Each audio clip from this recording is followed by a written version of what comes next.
Le mieux-être de l'enfant, une thématique primordiale, tout comme la santé et l'inclusion des personnes vivant avec l'albinisme. Et en Côte d'Ivoire, naître albinos rime malheureusement encore trop souvent avec stigmatisation, rejet et même danger. Entre mythes tenaces, discrimination et problèmes d'accès aux soins de santé, c'est un combat quotidien pour exister pleinement que mènent les albinos. Ami Traoré, Désiré Afo et Ismaël Dramé nous proposent une incursion dans leur quotidien. Ils sont souvent marginalisés, stigmatisés, sujets à des pratiques occultes et mis à l'écart dans certains milieux. Les personnes souffrant d'albinisme revendiquent une place dans la société. Pour mieux comprendre l'albinisme, nous rencontrons Dr Yapi, dermatologue exerçant au CHU de Trècheville. L'albinisme se transmet de parents à enfants. L'albinisme, ce n'est pas en quelque sorte une maladie, c'est une condition génétique. Ce n'est pas un sort, ce n'est pas une malédiction qui est due spécifiquement à ce manque de mélanine. La mélanine, c'est quoi? C'est ce pigment-là qui donne dans un premier temps cette coloration noire à la peau, aux téguments, c'est-à-dire aux yeux et aux cheveux.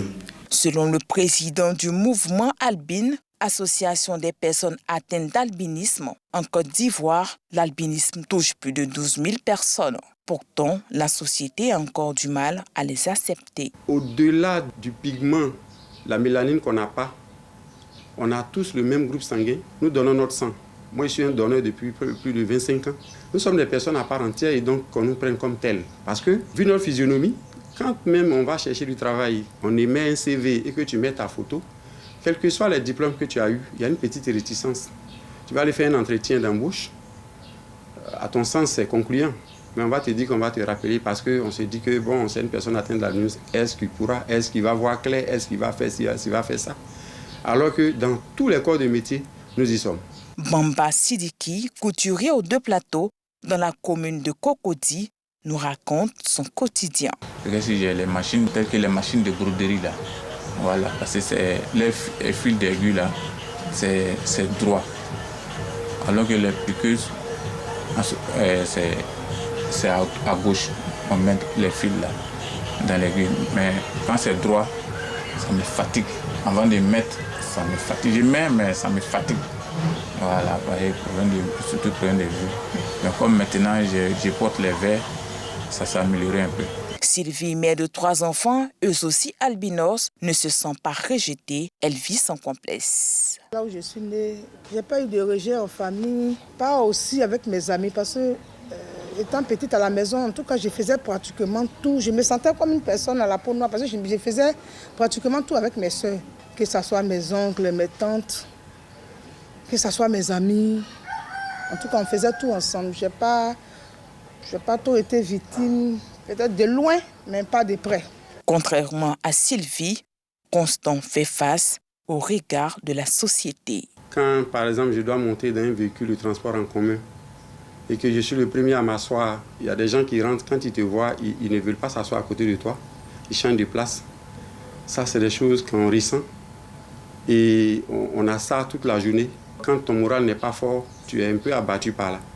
Quand tu es en train de passer, on voit une maman ou une femme qui est enceinte ou bien une femme qui n'est pas enceinte qui passe et quand elle te voit, elle crache à ton passage parce que c'est dit que si ce n'est pas le cas, si elle doit faire un enfant demain, cet enfant-là va devenir albinos. Pour Nguessan Clément, beau-père de Sylvie, il est temps de changer de comportement face à l'albinisme. Dans le temps, on disait que ceux-là, c'est des sorciers.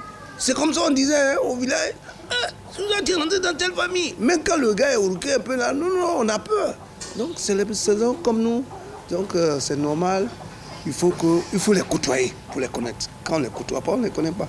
En raison d'une absence de mélanine, ces populations font face à des pathologies dermatologiques dues aux rayons du soleil, mais aussi des troubles ophtalmologiques. J'ai été atteinte d'un cancer de la peau qui n'a pas été facile pour moi.